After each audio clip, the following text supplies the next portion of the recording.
예, 계속해서 에스겔서가 큐티 본문으로 진행되고 있습니다.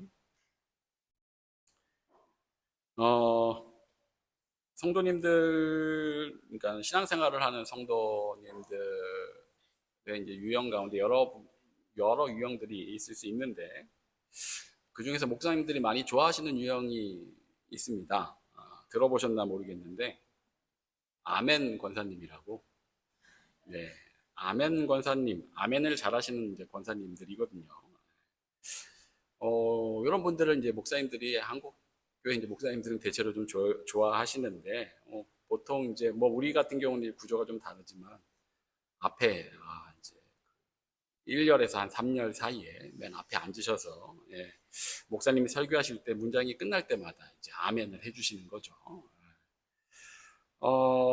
이런 분들이 계시면 목사님들이 이제 힘을 얻곤 하십니다. 예, 이유는 이제 아무래도 이제 말씀을 전하는 중간 중간에 취임새처럼 누군가 아멘이라고 답해주면 그게 당장에 이제 돌아오는 피드백처럼 느껴지기 때문에 지금 열심히들 듣고 계시는구나 뭐 이런 생각들을 이제 하게 되고, 그러다 보면 또 설교자로서 강단에서 긴장도 좀 풀어지게 되고, 또 그런 분들이 한두 분 계시면 회중 전체에 또 이게 전염이 되죠.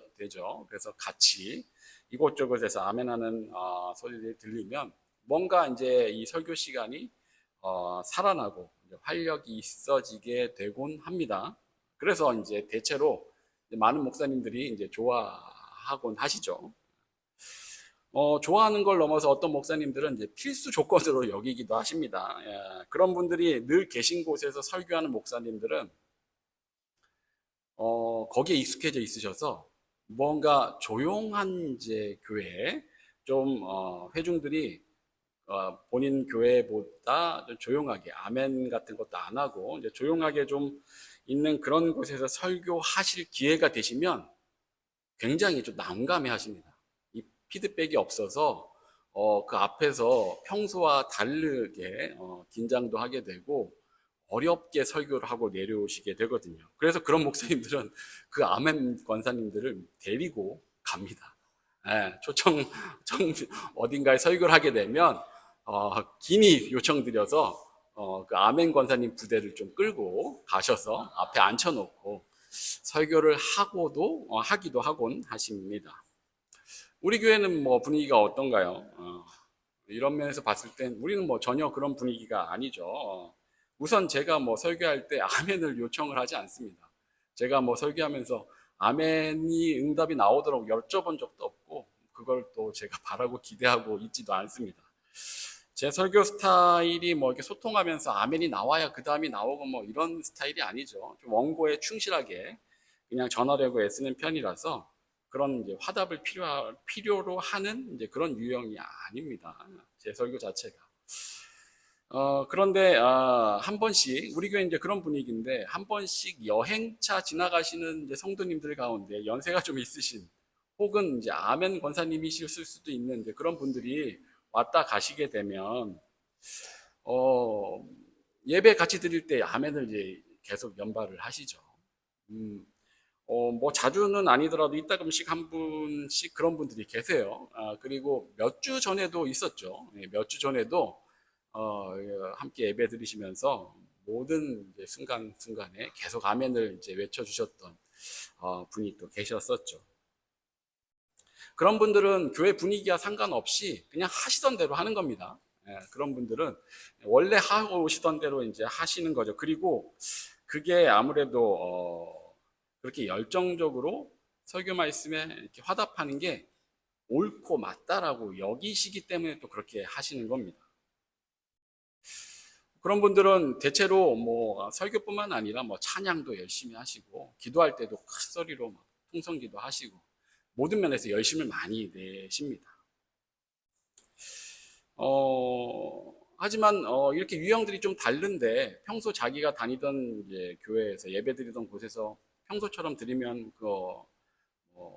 익숙한 곳에서 익숙한 자리에서 하는 거니까 그다지 문제될 게 없는데, 방금 말씀드렸던 것처럼 조용한 예배당에 그런 분이 오셔서 함께 예배를 드리게 되면 이제 조금 이제 문제가 생기죠.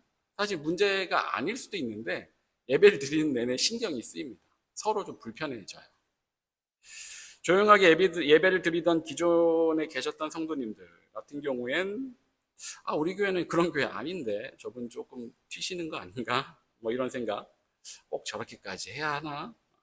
우리가 조용하게 예배 드린다고 해서, 조용하게 설교를 듣는다고 해서 설교를 안 듣는 것도 아닌데, 저 어떻게 보면 그 아멘을 연발하는 게 참 맹목적인 그냥 추임새는 아닌가? 오히려 설교를 듣는데 방해가 되는데 꼭 저렇게 티를 내야 하나? 뭐 이런 생각이 이제 들 수 있는 거예요. 조용한 성도님들 가운데서. 오히려 이제 그런 생각이 들면 예배 드리는 가운데 잡생각이 이제 들어오게 되는 거죠. 또 상대적으로 아멘을 잘하시는 분들의 경우에는 또 다른 생각을 하시죠. 아니, 예배 분위기가 도대체 여긴 왜 이래? 분위기가 왜 이렇게 냉랭해? 이거 예배 말씀 너무 방관하면서 뒷짐지고 듣는 거 아니야? 이렇게 메마르고 차가운 분위기에서 하나님의 은혜를 어떻게 누린다는 거예요? 뭐 이런 생각들을 또 그분들은 하시면서 불평을 할 수 있으시죠. 도리어 그런 분들은 또 조용히 예배 드리는 분들의 소극적인 모습 때문에 그 예배에 방해를 받게 되곤 합니다. 서로 다른 경험과 서로 다른 이해 때문에 한 자리에서 예배를 드려도 그렇게 또 불편해지게 되곤 합니다. 뭐가 맞는 걸까요? 아멘 권사님처럼 아멘을 계속 하는 것이 맞는 걸까요? 조용히 예배를 드리는 게 맞는 걸까요? 둘 다 맞습니다. 둘 다 상관없습니다.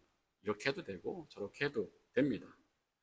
오히려 뭐가 맞나보다 더 중요한 건 오히려 자신의 유형을 기준으로 해서 다른 유형을 탓하면서 예배에 집중하지 못하고 방해받는 것. 오히려 뭐 그게 더 문제가 될 수 있지 않겠나 싶습니다. 서로가 서로에 대해서 존중을 해줘야 하죠. 상대방에 대해서 불편함을 느끼지 않고 자기 성향대로 성실하게 예배를 드리면 됩니다. 그런데 이렇게 말씀드려도 이걸 알아도 또 그런 상황이 되면 또 마음속에서 또 피어 올라옵니다. 나와 성향이 좀 다르게. 우리는 좀 소극적이고, 우리는 좀 조용히 예배를 드리는 편이니까. 또 지나가던 어떤 분이 또 아멘 권사님과 비슷한 유형의 예배를 드리시면 또 신경이 쓰이는 건 사실이거든요. 그래서 한국교회에서는 그런 얘기들도 하죠. 자기 성향에 맞는 교회 좀 찾아가라.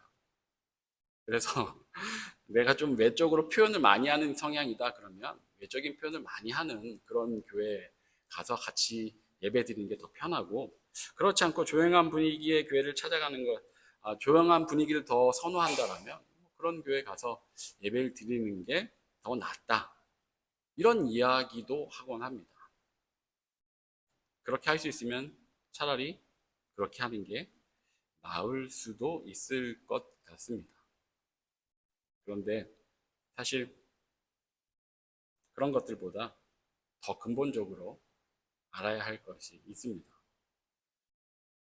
외향적으로 표현하는 신앙생활을 하든, 뭐 조용하게 가만히 침묵하면서 눈 감는 신앙생활을 하든, 혹은 뭐 성향에 맞는 교회를 찾아가든 안 가든, 사실 그 모든 것들보다 더 근본적으로 예배에 대해서 우리가 알고 있었어야 하는 것이 있습니다.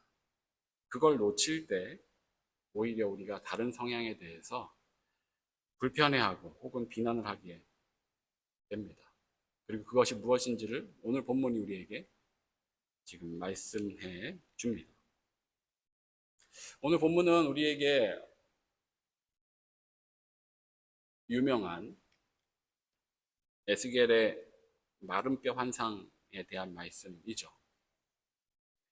1절에서 하나님의 권능의 영이 에스겔에게 임해서 그를 골짜기 한가운데로 데리고 갑니다.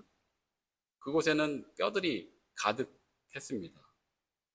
2절에서 그 뼈들이 사방에 널려 있는데 하나님께서 에스겔을 그곳을 다니게 하셨고, 에스겔이 보니 뼈가 심이 많았죠.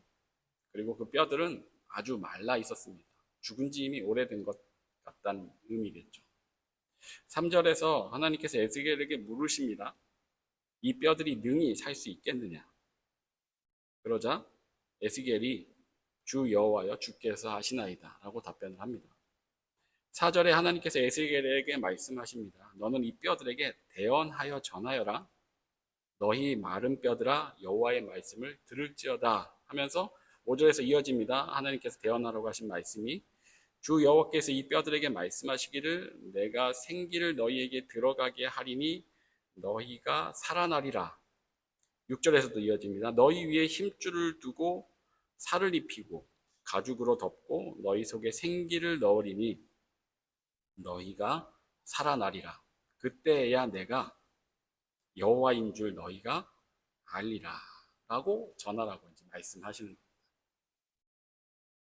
이 환상 이야기는 여기서 끝이 아니죠. 6절 이 다음 절이었는데 이후에 몇 절 더 이제 이어지게 되는데 하나님께서 에스겔을 이끌어서 골짜기에 수많은 마른 뼈들을 보여주시고 그들에게 하나님의 말씀을 대언하여서 그것들에서 힘줄과 살과 가죽이 덮이고 생기가 넣어져서 살아나게 하시겠다라는 말씀이죠. 이제 그 내용입니다. 지금 그 내용이. 이 마른 뼈들은 이스라엘 백성들을 가리킵니다. 11절에서 하나님께서 직접 얘기를 그렇게 해주시죠. 11절에 보면 또 내게 이르시되 인자야 이 뼈들은 이스라엘 족속이라. 그들이 이르기를 우리의 뼈들이 말랐고 우리의 소망이 없어졌으니 우리는 다 멸절되었다 하느니라. 이스라엘이 스스로에 대해서 여기기를 우리의 뼈들이 말랐고 우리의 소망도 사라졌으니 우리는 이제 다 망했다라고 한 겁니다. 실제로 바벨론에 포로 잡혀간 남유다 백성들이 그 가운데서 포로 생활을 하면서 이제 우리에게 희망이 없구나, 우리는 다 망했구나 라고 여기고 있는 거죠. 에스겔서 지금 계속 살펴보면서 그 내용에 대해서는 여러 차례 우리가 들여다봤었습니다. 하나님 보시기에 그들의 모습이, 그렇게 한탄하고 있는 그들의 모습이 하나님께서 보여주신 골짜기의 마른 뼈들과 같은 겁니다. 다 죽은 자들 같은 것이죠. 아브라함부터 남유다 멸망까지 기간이 대략 1500년 이상이 되는데 그 오랜 기간 동안 하나님께서 이스라엘에게 하나님이 창조주이시라는 걸 알려주시고 그런 그들에게 직접 계시하시고 자신을 드러내시고 뜻을 알려주시고 언약을 하시고 그렇게 그들을 친히 이끄셨죠. 이건 그 어떤 민족도 받지 못한 놀라운 은혜였습니다. 하지만 이스라엘은 끊임없이 하나님을 따르지 않더니 결국 이 민족 전체가 다 망하기까지 하나님께 불순종을 하고 말게 됩니다. 참으로 가망 없는 이들이었습니다. 그런 이들은 정말 골짜기에 바짝 말라버린 마른 뼈들과 같습니다. 그렇게 이제 그들은 완전히 죽어 뼈조차도 말라 서서히 썩어 사라져갈 그런 존재들이 되어버린 것이죠. 그것이 현재 지금 이스라엘의 상태입니다. 그런데 하나님께서 그 이스라엘을 다시 살리시겠다고 하십니다. 약속하신 대로, 언약하셨던 대로, 말씀하셨던 대로. 지난주에 살펴본 것처럼 바로 앞장 36장의 말씀처럼 이제 그들에게 다른 방법으로, 그 다른 방법은 새 마음과 새 영을 넣어서 이전과는 달리 자발적으로 즐거이 하나님의 말씀을 따르는 이들로 살아나게 하시겠다라는 거죠. 이를 위해서 그들을, 지금 마룻뼈 같은 그들을 다시 살려내시겠다라고 말씀하시면서 에스겔에게 그 뼈들에게 살아날 수 있도록 하나님의 말씀을 대언해라, 전하라고 이제 하시는 겁니다. 그래서 7, 8절에 에스겔은 하나님의 말씀을 대언을 하죠. 에스겔이 7, 8절에서 하나님의 말씀을 대언을 합니다. 그러자 뼈들이 서로 연결이 되고 그 뼈에 힘줄이 생기고 살이 오르고 그 위에 가죽이 덮였습니다. 육신이 이제 생긴 겁니다.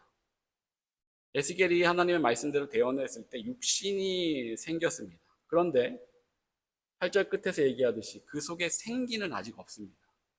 그 속에 생기는 없더라. 아직 생기는 없는 겁니다. 9절 10절에 이번엔 에스겔에게 생기를 향하여 대언하라고 말씀합니다. 에스겔이 생기를 향하여 하나님의 말씀을 대언하자 생기가 그러니까 살과 힘줄과 살과 피부가 붙은 그 마른 뼈들, 육신이 생겨난 마른 뼈들 가운데 생기들이 들어가서 그들이 이제 곧 살아나 스스로 일어나 서게 됩니다. 살아있는 존재가 된 거죠. 그런데 그 숫자가 엄청나게 많아서 큰 군대 같았다는 겁니다.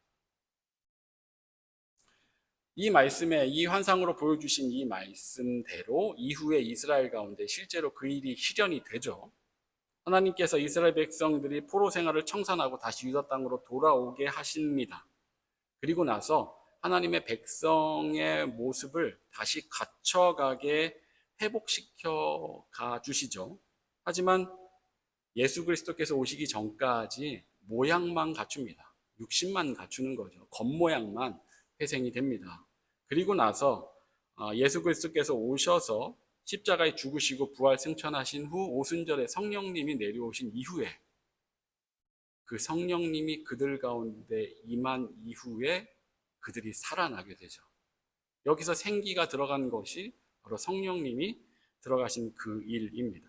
그렇게 해서 그들이 이제는 억지로가 아니라 율법대로가 아니라 자발적으로 기꺼이 즐거이 하나님을 예배하는, 하나님을 찬양하는, 하나님의 말씀을 상고하는 그런 성도들이 되어가고 그들이 모여서 교회를 이루어가게 하십니다. 이 말씀이 그대로 실현이 되는 것이죠. 그리고 그 연장선상에서 하나님의 그 은혜가 오늘 우리에게 그대로 임하게 되죠. 우리도 예수 그리스도의 은혜를 입기 전에는 죽어있던 자들입니다. 바짝 말라 비틀어져 버린 골짜기의 마른 뼈들과 다를 바가 없는 상태에 있었죠. 신학자들은 바로 그 모습이 스스로는 절대 회복될 수 없는 죄인의 상태, 스스로 하나님을 찾거나 구원할 수 없는, 구원에 이를 수 없는 죄인의 영적인 실체의 상태다. 그것이 우리의 원래 모습입니다. 전적으로 타락한, 무능력한 우리의 상태. 그래서 우리가 하나님을 예배하고 있는 것, 예배하기 이전에 하나님을 알아가게 되고 있는 것, 하나님을 알기 시작하게 된 것부터가 이미 다 하나님의 전적인 은혜인 것이죠.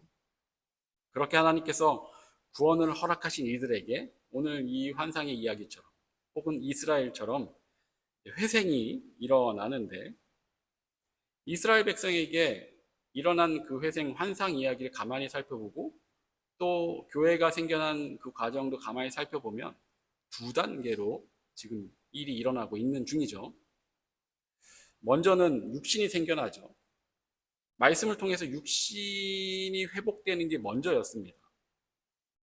에스겔이 하나님의 말씀을 마른 뼈들에게 대언할 때 마른 뼈들의 힘줄과 살과 가죽이부터 육신이 생겨났죠. 그것처럼 우리도 교회에 나와서 예배를 드리며 또 설교를 통해서 하나님의 말씀을 들을 때 하나님의 백성다운 하나님 백성의 모습 같은 그런 겉모양이 만들어져 가게 됩니다. 교인 같은 모습, 성도 같은 모습을 갖춰가게 되죠. 하나님께서 직접 그 뼈들에게 말씀하셔도 되는데 에스겔에게 대언하게 하셨죠. 이것을 신학자들은 목회자의 역할로 봅니다. 목회자들을 통해 설교하는 그 역할. 그렇게 에스겔이 마른 뼈들에게 말씀을 대언해서 그들 가운데 육신이 생겨난 것처럼 교회에서도 하나님의 말씀을 대언하는 설교자의 설교를 통해 교회의 모습들이 갖춰집니다. 겉모습, 육신들이 만들어져 가는 거죠. 성도는 개인으로서, 교회는 교회로서. 그런데 설교만으로는 겉모양만 만들어질 뿐이지 생기가 들어가진 않습니다. 하나님께서는 에스겔에게 생기를 위해서 다시 한번 하나님의 말씀을 대언하라고 하시는데, 이번엔 마른 뼈들에게 대언하라고 하신 것이 아니라 생기에게 대언하라고 하십니다. 9절에 보면 생기에게 대언하라고 말씀하고 있죠. 이 생기는 하나님의 숨결입니다. 창세기에서 하나님께서 아담을 만드시고 그에게 불어넣으셨던 그 숨결. 그래서 이것은 하나님의 영을 의미하고 오늘날 우리에게 쉽게 이해되는 바는 성령 하나님입니다. 에스겔에게 하나님에게, 성령 하나님에게 하나님 말씀을 대언하라고 한 셈입니다. 그래서 이 일은 인간이 할 수 있는 일이 아니죠. 성령 하나님에게 사람이, 피조물이 무언가를 명할 수는 없습니다. 그래서 신학자들은 이것을 하나님을 향한 우리의 기도, 간구로 봅니다. 설교를 통해서 성령의 조명하심, 성령의 내적인 역사가 있도록 갈망하고 간구하는 그 기도를 의미하는 겁니다. 설교를 통해서 내 안에 내적인 성령 하나님의 역사가 일어나기 위해서 우리가 기억해야 되는 것이 바로 이것입니다.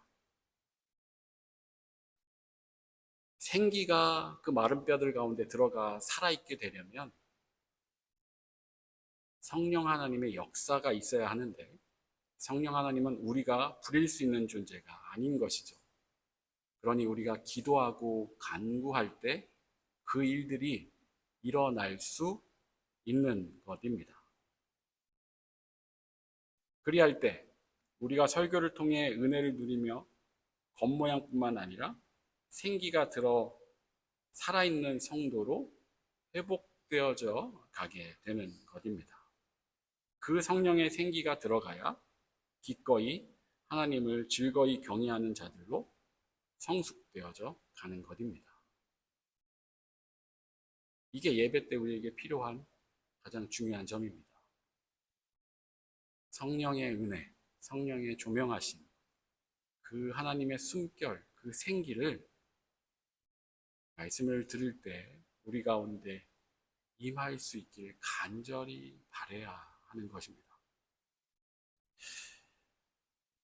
오늘 본문은 이스라엘을 회복시킨 하나님의 놀라운 역사를 우리에게 보여주지만, 한편으로는 우리가 예배를 어떻게 드려야 하는지, 그 가운데 우리가 어떤 마음을 품어야 하는지 너무나 중요한 걸 얘기해 주고 있습니다. 이런 내막 때문에 이 본문에서 존 칼빈은 이를 두고 이렇게 설명합니다. 말씀의 선포인 설교는 외적인 도구일 뿐이며 성령께서 내적으로 역사하지 않으시면 그 말씀은 죽은 문자에 불과하다. 설교 가운데 반드시 성령의 내적인 조명, 성령의 역사가 있어야 비로소 생기가 있는 살아있는 성도가 되어 간다는 것입니다. 하지만 이 성령의 역사는 우리 마음대로 주어지는 것이 아닙니다. 내가 구한다고 즉각 나타나는 그런 것이 아니라는 겁니다. 이걸 위해서 우리가 할 수 있는 건 진심으로, 마음으로 간절히 바라고 간구하고 기도하는 것, 그것뿐입니다. 그 성령의 은혜를 내가 부리거나 조정할 수 있는 게 아닌 것입니다. 앞에서 우리는 아멘 권사님 이야기를 했죠. 설교 중에 아멘을 하든 안 하든 그게 뭐가 중요하겠습니까? 하든 중요할 것이 없습니다. 중요한 건 예배를 드릴 때, 하나님의 말씀을 들을 때 진정으로 그 생기를 갈망해야 하는 그것입니다. 간절히 하나님께 바라고 간구하고 기도하는 자세가 우리 가운데 있어야 합니다. 하나님의 말씀을 들을 때 성령님이 조명하여 주셔서 내 안에서 역사하여 주시기를 진심으로 바라고 기도하는 마음으로 예배의 자리에 우리가 있어야 하는 것입니다. 그렇게 우리가 진심으로 바라고 구할 때 우리에게 하나님의 때에 필요한 대로 성령의 내적인 역사가 일어나게 됩니다. 하지만 결코 우리 마음대로 되지는 않습니다. 전적으로 하나님의 주권에 달려 있습니다. 그러니 우리는 늘 생기를 갈망하며 말씀의 자리에 열심히 나와 그렇게 하나님께 그 은혜를 간구하며 있어야 하는 것입니다. 그래서 어떤 이들은 그 갈망을 아멘으로 표현하는 겁니다. 아멘, 아멘 하면서 그 마음을 표현하는 겁니다.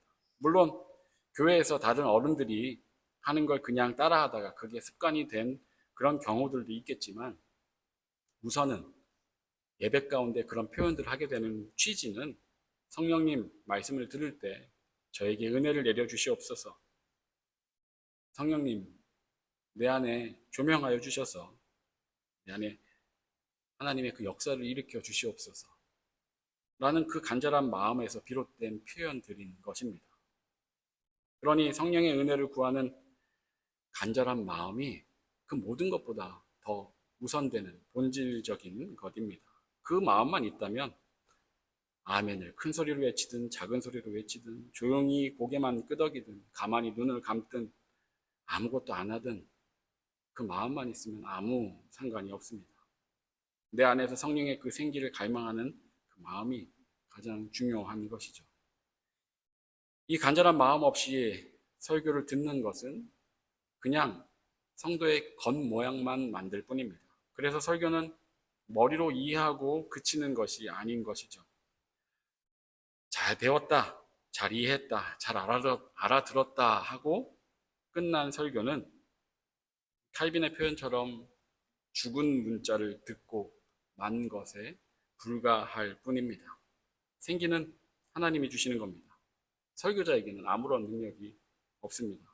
성령의 조명하심이 있어야만 우리는 그 은혜를 누릴 수 있게 됩니다. 이 말은 반대로 또 아무리 예배를 방해하는 요소가 있어도 성령의 역사만 있으면 나는 그 말씀 안에서 생기를 얻을 수 있다는 의미가 되기도 합니다. 오늘 말씀 중요한 테마입니다. 예배를 드리는 내 마음을 우리가 한번 점검해 보시길 소망합니다. 생기를 통해 살아나길 바라는 그 간절함, 그걸 품고 우리가 예배할 수 있어야 하겠습니다. 그 간절함이 있다면 겉모양으로 표시되는 것은 아무래도 상관이 없습니다. 그 누구도 그것을 강요하지 않습니다. 내 안에 간절한 그 마음이 있다면 우리는 성령님이 이끄시는 그 걸음을 스스로 기꺼이 누가 보든 안 보든 그 마음이 이끄는 대로 쫓아갈 수 있게 될 것입니다. 오늘의 말씀을 통해 생기에 대해서 다시금 깨닫고 그 하나님께서 바라고 원하시는 그 길을 걸어갈 수 있는 저와 여러분 되시길 진심으로 축원합니다. 기도하겠습니다. 주님, 오늘도 우리가 주님 말씀 앞에 서게 하여 주시니 참으로 감사를 드립니다. 마른 뼈 같은 우리를 하나님의 구원으로 다시금 회생되게 하여 주시니 참으로 감사를 드립니다. 하지만 아직도 무지하고 아둔한 우리는 하나님의 생기를 갈망하지 못할 때가 참으로 많습니다. 설교를 통해 하나님의 말씀을 들을 때 부디 우리가 생기를 갈망하게 하여 주셔서 들려오는 하나님의 말씀이 나에게 살아있는 생기를 주는 성령의 은혜의 역사가 되게 하여 주시옵소서. 그렇게 새 마음과 새 영을 받은 즐거이 하나님을 경외하는 그런 우리 모두가 되게 하여 주시옵소서. 감사를 드리며 예수 그리스도 이름으로 기도합니다.